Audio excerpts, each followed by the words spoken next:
கிருஷ்ண ஜெயந்தி அன்றைக்கி கிருஷ்ணருக்கு பிடிச்ச அவல் லட்டு தான் செஞ்சுருந்தேன். அவல் லட்டு வந்து பார்த்திங்கன்னா எப்படி ரெசிபி உங்கள் கூட நான் ஷேர் பண்ணிக்கிறேன். ஃபஸ்ட்டு நெய்யில் வந்து அவலை வறுத்து எடுத்து மிக்சியில் போட்டு அரைச்சி எடுத்துகிட்டு வந்துடணும். அரைச்சி எடுத்துகிட்டு வந்தோம்னா ஒரு ரவை பதத்துக்கு ரெடி ஆயிரும். ரவை மாதிரி இருக்கும் அந்த அவல் வந்து பார்க்குறதுக்கு.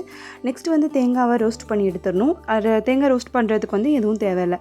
தேங்காய் ரோஸ்ட் பண்ணது தேங்காவையும் ஒரு 4 ஏலக்காய், வெல்லம் ஒரு அரை வெல்லம் சேர்த்துக்கலாம். 1/4 கிலோ வெல்லம் சேர்த்து மிக்சியில் போட்டு அடித்து எடுத்துகிட்டு வந்துடலாம். அடித்து எடுத்துகிட்டு வந்ததுக்கப்புறம் நான் முந்திரிக்கு பதிலாக பாதாமை நெய்யில் வறுத்து எடுத்துக்கிட்டேன்.